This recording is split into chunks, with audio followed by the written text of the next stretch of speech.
Bonjour, dans cette deuxième partie du cours, on va s'intéresser aux espaces et aux types de tourisme dans le monde. Donc, en deux, les espaces et les types de tourisme. Il existe de nombreux types de tourisme différents et les principaux sont d'abord le tourisme balnéaire. Il s'agit d'un tourisme de bord de mer. On avait vu en cours l'exemple de Benidorm en Espagne. Le tourisme vert, qui repose sur la découverte de la nature avec des randonnées, de l'escalade, etc. On a vu en cours l'exemple du Grand Canyon. On a également le tourisme culturel. Ici, il s'agit de découvrir le patrimoine culturel d'une région et le mode de vie de ses habitants. On a vu en cours donc l'exemple du Louvre. Nous avons également le tourisme d'affaires.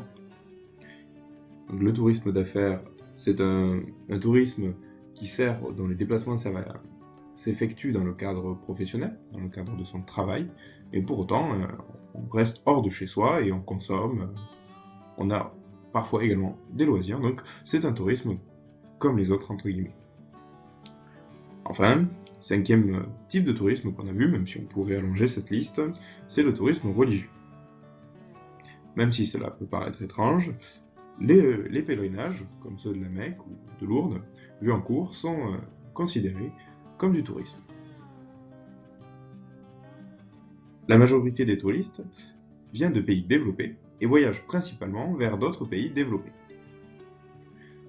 En effet, les trois espaces d'où partent les touristes sont l'Europe, l'Asie-Pacifique et l'Amérique du Nord.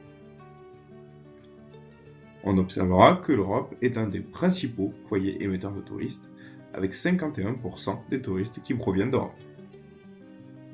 Ces touristes voyagent principalement vers d'autres pays développés, et les principales régions d'accueil de touristes sont ainsi l'Europe.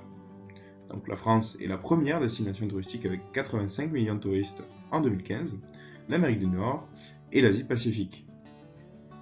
Malgré tout, la majorité des déplacements de touristes se fait à l'intérieur de la zone d'origine des touristes. Ainsi, les Européens représentent 50% des touristes mondiaux et voyagent surtout en Europe.